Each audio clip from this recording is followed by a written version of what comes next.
It's Billy at BTUFF, man. I thought today we would do something fun. We're gonna go out and do some racing. I haven't taken you guys racing with me. Yeah, we're gonna go to Perris Speedway. And I've been there a couple times. I think I got second and third. I think it's been a while since I've been there. It's a big half-mile track, dirt, and located East Riverside, and about a 3.5 hour drive from Bakersfield. And I don't usually run there with those guys, but we are gonna go there and have some fun. And I kind of like it too because my dad used to run back in the day at Ascot, and these are kind of like the people that some of these people used to be affiliated with Ascot, so it's cool to go there and race with those guys. And yeah, some pretty fast dudes over there too, so hopefully we can hang. But I do have some cool things. I do have a new wrap on this Pro Stock. We're gonna take the Pro Stock out, and I thought I would show you that. It came out really cool, did it at Finish Line Signs. So let's check it out. I'll show you the wrap, and you tell me what you think. All right, here it is.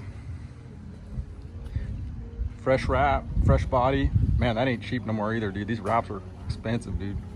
Whew. So is the bodies, dude. Aluminum has gone up like twice, almost twice as much as it was before. Whew. But anyway, there it is, dude. Check it out. Came out really good. Kind of like my Sport Mod, but it's a Pro Stock version of it. I'll be running the G60 here. They got probably a little bit better tire, to be honest with you, but I want to try to run it with tires that I run on the Sport Mod, so I'm not, you know, I don't know, swapping a bunch of tires out, and I can use some of my stuff that I run. This thing is like riding in a Cadillac, dude. Seriously. Like, my Sport Mod is real tight. You're up on the steering wheel. This thing's exactly the opposite, man. You're just like laid back, stretched out, totally comfortable. And this thing you can fall asleep in. You gotta be careful. You can get real lazy in here when you're waiting for a race. But yeah, man, looking forward to it. This is a 3-link. Used to be a leaf spring car, but I swapped it over. So yeah, man, we're gonna get it on, dude. I can't wait. I'm really excited. It's the best car I've ever had for sure, taken to Paris. So I did rebuild the entire thing though, from the front to the back, put some technology that I've been using on my Sport Mod.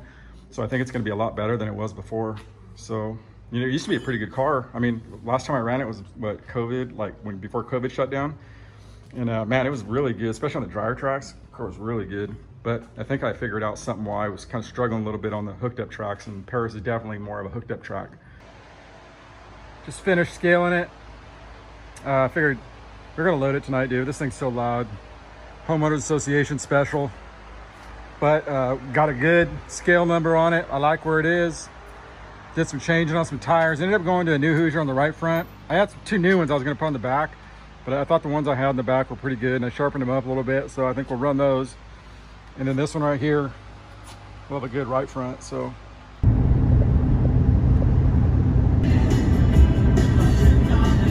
Do people honk their horns anymore in tunnels?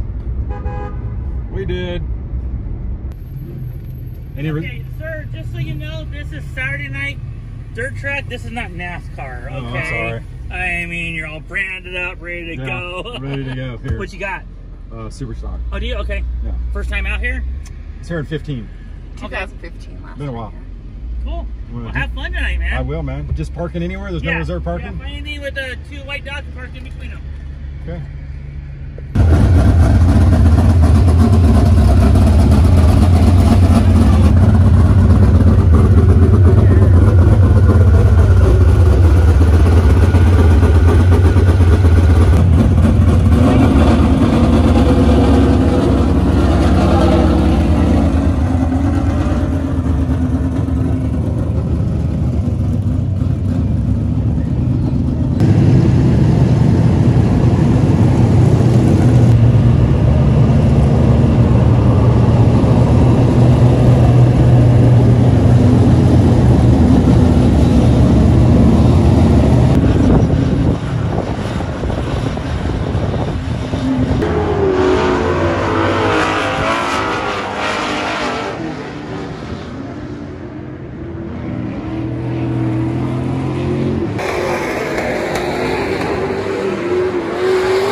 good, man. There was a lot of work that went into it. And I didn't really talk about it too much in the video. So the first part of the video that you saw is real. We went to Perris, and on lap 2, we blew our motor, right? And man, I can't tell you, I don't think I have felt that bad in racing in a long time, to load up in front of everybody after 2 hot laps. And it was just embarrassing, dude. I don't know how to say it. And I felt dejected the whole way home. I didn't sleep for 2 weeks. I did get the motor over to my engine guy, and we got it built a little bit better than it was before, put a little bit more compression in it. And I got it back Friday night or Friday afternoon, and I was able to just get it. I did it all myself. I got it in by myself, and at 11 o'clock, I finished up the front end settings. I only had a couple laps to see like what the car needed. And so I made those changes, and we went back, and then to be able to win it, dude, I guarantee I wanted it more than anybody. But to me, it felt really good in that, you know, I didn't give up. And that's what life's all about, not giving up, right? So anyway, there's a little catch to this thing at the end, and maybe it puts things into perspective, the whole thing. And I had a really good time with the people at Perris, to be honest with you. My parents my dad used to race against some of those people there, or the people that know those people. So it felt really good to go down there and race with those guys, and hopefully I'll go back and do it again. All right, anyway, thank you for watching. This is Billy at BTUFF.